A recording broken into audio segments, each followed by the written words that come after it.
Russia is set to finish filling its domestic gas stocks today, and President Vladimir Putin has ordered the country's energy giant Gazprom to start pumping natural gas into European gas storage once that happens.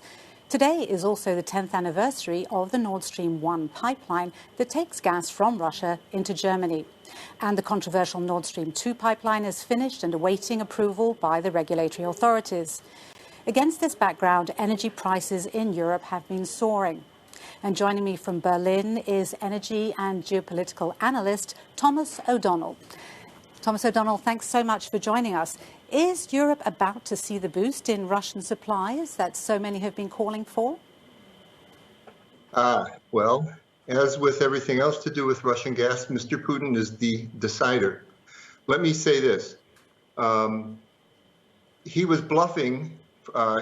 He was, of course, threatening the European Union, threatening Germany and Ukraine, everybody, by saying if you don't rapidly connect Nord Stream 2, it's completed, but it has to be approved under EU law. So he was trying to rush the European Union and Germany to connect this in contradiction to European law, saying that, this is how we could save Europe in the wintertime. Your gas storage is low.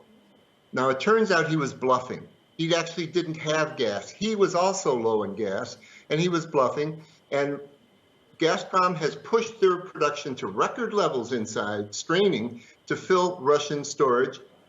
First, they said November 1st. Now they say, okay, November 7th, we should be full. They have to export it or else choke it off and waste all that investment and labor time that was put into boosting their production at home, wasting the income for the Russian people. Let's see what he does today.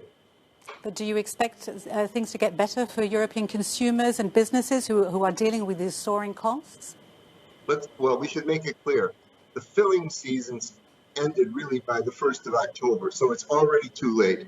The reality is Gazprom cannot, if there's a very cold winter, if the wind doesn't blow, the high dependence of Europe on wind will require using more gas. More cold weather will require more gas.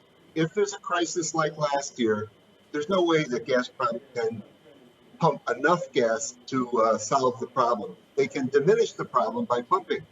I would expect them to immediately fill, if they're serious, to immediately fill the Amal pipeline that goes through Belarus and Poland into Germany. Gazprom storage, they own a good portion of the storage in Germany. It's at something like 10% full. That's very low. He should immediately, and Putin says he's going to order them to do this. We will see today. But with all that production that's inside Russia right now, that high level and no place to put it, the only other way to bring it in is to bring it through Ukraine. He would have to go make contracts with Ukrainians to transit it. And the Ukrainians are offering him half-price transit.